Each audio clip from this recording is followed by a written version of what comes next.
जब आप 8 साल के थे, अगर मैं कहता हूं अनु, क्या आप शादी करना चाहती हैं? वो बकवास लगती है ना? मेरा मतलब है तब उस सवाल का कोई मतलब नहीं था। अगर मैं ये सवाल आपसे 14 साल की उम्र में पूछता तो आप थोड़ा शर्माते, क्योंकि आप सोचने लगे थे।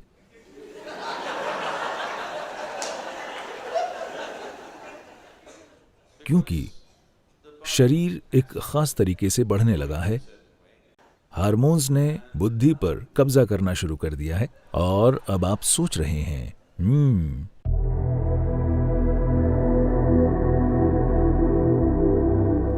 देखिए, पहले यह समझते हैं कि लोग शादी क्यों करते हैं।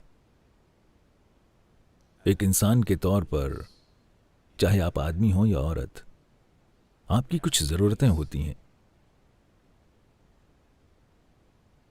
जब आप 8 साल के थे, आपका नाम क्या है?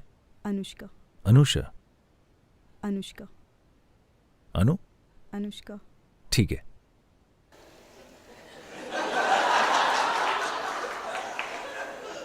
अगर आप शादी करेंगी तो हम आपका नाम आधा काट देंगे, हम आपको अनु बना देंगे।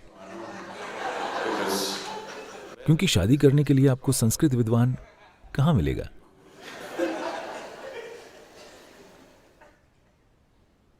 तो जब आप 8 साल के थे, अगर मैं कहता हूं अनु, क्या आप शादी करना चाहती हैं?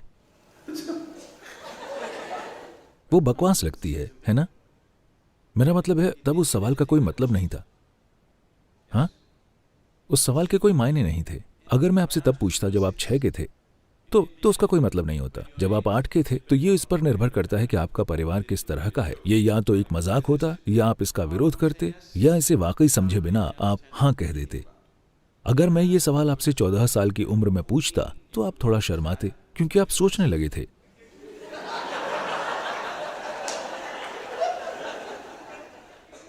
क्योंकि शरीर एक खास तरीके से बढ़ने लगा है, हार्मोन्स ने बुद्धि पर कब्जा करना शुरू कर दिया है और अब आप सोच रहे हैं अगर मैं आपसे 18 साल की उम्र में पूछता हूं तो आपकी परवरिश के माहौल के आधार पर आपका जवाब स्पष्ट रूप से हाँ या नहीं होगा। अभी नहीं या बिल्कुल नहीं, ये इस पर निर्भर करेगा कि आपके साथ 14 से 18 के बीच क्या हुआ है। हाँ, तो अब ये अच्छा है कि उन सभी पड़ावों से गुजरने के बाद अब आप खुद सवाल कर रहे हैं, न कि मैं आपसे पूछ रहा हूं या आपके माता पिता आपसे पूछ रहे हैं। आप खुद ये सवाल पूछ रही हैं, क्या मुझे शादी करने की जरूरत है? तो जरूरतें होती हैं। जब आप एक इंसान के रूप में होते हैं तो शारीरिक जरूरतें होती हैं, भावनात्मक जरूरतें होती हैं, मानसिक जरूरतें होती हैं, सामाजिक जरूरतें होती हैं, आर्थिक जरूरतें होती हैं। ये सारी चीजें होती हैं। लोग शायद इन चीजों के बारे में जागरूकता से नहीं सोचना चाहेंगे, क्योंकि उन्हें लगता है कि अगर वो इन चीजों के बारे में सोचेंगे तो उनकी शादी बदसूरत हो जाएगी। पर वैसे भी ये चीजें तो हैं ही। अगर ये अरेंज्ड मैरिज है तो कोई दूसरा इस बारे में सोच रहा है। अगर आप इसे खुद अरेंज कर रहे हैं तो आप निश्चित ही इस बारे में सोच रहे हैं। हाँ या नहीं? ये सब सोच विचार होते हैं। तो आजकल महिलाओं के लिए मैं ये कह रहा हूं कि दुनिया कुछ हद तक बदल गई है। अब सामाजिक और आर्थिक कारणों के लिए जरूरी नहीं है कि उसे शादी करनी ही पड़े, जब तक कि आप बस शरीर के साथ ही नहीं आई हों। आप नहीं समझी? अगर आप सिर्फ शरीर हैं और आप में दिमाग नहीं है तो अलग बात है, वरना एक औरत को अब सामाजिक या आर्थिक कारणों से शादी करने की जरूरत नहीं है। उसके पास चुनाव है। वो अपनी खुद की आर्थिक और सामाजिक स्थितियों का ख्याल रख सकती है। 100 साल पहले ऐसा नहीं था। आप में शादी के लिए चाहे शारीरिक, भावनात्मक या मानसिक जरूरतें न भी हों, फिर भी बस सामाजिक और आर्थिक कारणों के लिए आपको शादी करनी होती थी। हाँ, पर अब ऐसा नहीं है। ये थोड़ी बहुत आजादी है। अब आपके शादी करने के कम से कम 2 कारण खत्म हो गए हैं। अब आपको बाकी 3 पर विचार करना है। बस, क्या आपको मानसिक तौर पर एक जीवन साथी की जरूरत है? क्या आपको जीवन साथी की भावनात्मक जरूरत है? आपकी शारीरिक जरूरतें वे कितनी प्रबल हैं? आपको इसे अपने हिसाब से देखना होगा। यह कोई सामाजिक नुस्खा नहीं है कि हर कोई शादी करे या हर कोई शादी न करे। यह कारगर नहीं होगा। एक व्यक्ति के रूप में आपकी जरूरतें कितनी तीव्र हैं। अगर ये एक हल्की जरूरत है जिससे आप आसानी से पार जा सकते हैं, अगर ये एक छोटे दौर की जरूरत है, तो शादी मत कीजिए। मैं आपको बता रहा हूं, क्योंकि बंध जाने का कोई फायदा नहीं है। क्योंकि बंधने के साथ ये सिर्फ 2 लोग ही नहीं रहेंगे, ये 4 या कभी कभी 6 हो जाते हैं।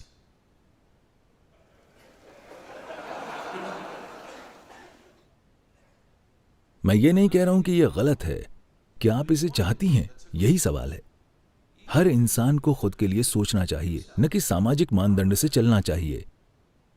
सामाजिक चलन चाहे जो भी हो, मैं शुरू से ठीक यही बात कह रहा था। आप आध्यात्मिक सिर्फ तभी बनते हैं जब आपके चुनाव 100% खुद के होते हैं और आप दूसरी ताकतों से प्रभावित नहीं होते। आपको चुनना है कि क्या ये जरूरी है। अभी लोगों ने दूसरी तरह के समाधान ढूंढ लिए हैं।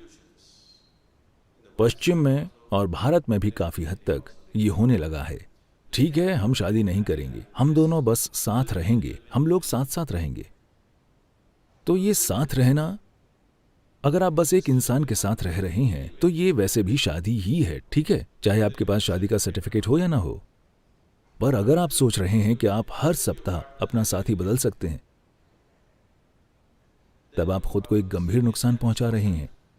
क्योंकि जैसे आपके मन में याददाश्त होती है, वैसे ही आपके शरीर में याददाश्त का भाव बहुत अधिक प्रबल होता है। इसी वजह से हम आपको ऐसे स्थानों में ले जाते हैं, भले ही आप तार्किक रूप से कुछ न समझें। उन्होंने लगातार ऊर्जा के स्थान और दूसरे प्रकार की संभावनाओं के स्थान इसलिए बनाए हैं क्योंकि शरीर उसे आत्मसात कर लेगा और याद रखेगा। शरीर की याददाश्त का भाव बहुत प्रबल होता है। शरीर इसे आत्मसात कर लेगा और याद रखेगा। हो सकता है आप हिमालय को भूल जाएं, लेकिन शरीर हिमालय को नहीं भूलेगा, ये हमेशा याद रखेगा। आप भूलने की बीमारी के कारण पूरी याददाश्त खो सकते हैं, लेकिन भौतिक शरीर में यादें बनी रहेंगी। शरीर इसे नहीं छोड़ेगा। बस क्योंकि आपने अपनी याददाश्त खो दी है, तो इस वजह से आप अपने कर्म तक को नहीं खोने वाले हैं। तो शारीरिक नजदीकी को हमेशा से, यहां इस परंपरा में इसे ऋणानुबंध कहा जाता है। ये शरीर याददाश्त का एक गहरा भाव विकसित कर लेता है और इस तरह की बहुत सारी यादें एक खास स्तर का भ्रम और एक खास स्तर की पीड़ा पैदा करती हैं। आप इसे स्पष्ट रूप से देख सकते हैं, आप इसे बहुत साफ देख सकते हैं। जो लोग अपने जीवन के साथ लापरवाह हैं, वो सही मायने में आनंद को कभी नहीं जान पाएंगे। वे बस वैसे ही रहते हैं। कृपया आप इसे अपने आसपास ध्यान से देखें। ये साफ दिखता है। जो लोग अपने शरीर को लेकर अनुशासित नहीं हैं, वे कभी पूरी तरह से हंस नहीं सकते, नहीं पूरी तरह से रो सकते हैं। वे ऐसे बन जाते हैं क्योंकि एक ही जीवन काल में भौतिक शरीर में भ्रमित होने वाली यादें कई ऐसे प्रभाव डालेंगी। तो इन जरूरतों को पूरा करने का ये कोई समाधान नहीं है।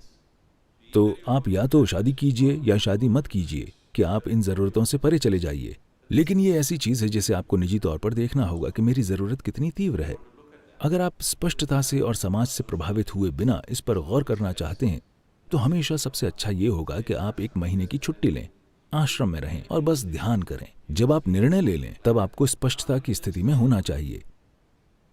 किसी से प्रभावित होकर नहीं, न तो गुरु के द्वारा और न ही समाज के द्वारा। आप किसी से प्रभावित न हो। खुद को स्पष्टता की एक खास अवस्था में लाइए। उस स्पष्टता में देखिए कि आपकी जरूरत क्या है, आपकी जरूरत वाकई कितनी तीव्र है। अगर ये जरूरी नहीं है तो बात खत्म। एक बार जब आप फैसला कर लें तो उस दिशा में मत देखिए। अगर आप उस तरफ जाने का फैसला लेते हैं तो इस तरफ मत देखिए, बस वही कीजिए। आपको इनमें से एक चीज करनी चाहिए। अगर आप बीच में लटके रहेंगे तो आप लगातार भ्रम की अवस्था में रहेंगे, ये या वो। सबसे अच्छा क्या है, क्या सबसे अच्छी चीज है? सबसे अच्छी चीज कुछ नहीं होती है। जहां भी जो भी आप करना चुनते हैं, अगर आप उसे पूरे दिल से करते हैं तो ये बहुत बढ़िया बात है। फिर भी ये सबसे अच्छी चीज नहीं है, क्योंकि दुनिया में कुछ भी सबसे अच्छी चीज नहीं है। जो आप कर रहे हैं उसमें अगर आप वाकई खुद को झोंक देते हैं तो ये बहुत अच्छी बात है, लेकिन ये सर्वश्रेष्ठ चीज नहीं है। सर्वश्रेष्ठ में दूसरे लोग शामिल होते हैं, है ना? बेस्ट का मतलब है, बेस्ट सौदे का मतलब है कि आप हर किसी से बेहतर हैं। इसमें दूसरे लोग शामिल हैं। ये खुद को हराने की प्रक्रिया है। जिस पल आप सर्वश्रेष्ठ करने की कोशिश करते हैं, आप खुद को हराने की प्रक्रिया पर आ जाते हैं। मैं एक शानदार चीज कर रहा हूं, इसमें कोई दूसरा शामिल नहीं है। मैं बस सड़क पर चल रहा हूं। मुझे लगता है मैं एक शानदार काम कर रहा हूं। मैं सबसे अच्छा काम नहीं कर रहा हूं। हिमालय की गुफाओं में रहने वाले योगी वो सबसे अच्छी चीज नहीं कर रहे हैं। वो खुद के लिए एक शानदार काम कर रहे हैं। कोई शादीशुदा है, खुशी से अपने परिवार के साथ रह रहा है, तो वो एक शानदार काम कर रहा है। वो सबसे अच्छा काम नहीं कर रहा है। तो सबसे अच्छा काम करने की कोशिश मत कीजिए, जीवन बर्बाद हो जाएगा, क्योंकि इसमें पूरी दुनिया शामिल है। इसका मतलब है कि आपको सबसे अच्छा काम करने के लिए सिकंदर महान होना होगा, और यकीनन उसने सबसे अच्छी चीज नहीं की और न ही कोई महान चीज की। क्योंकि वो कुछ और करने के नाकाबिल था तो हमने कहा कि वो महान है और उसे खारिज कर दिया, क्योंकि वो असल में मनुष्य कहलाने की किसी भी श्रेणी में नहीं आता।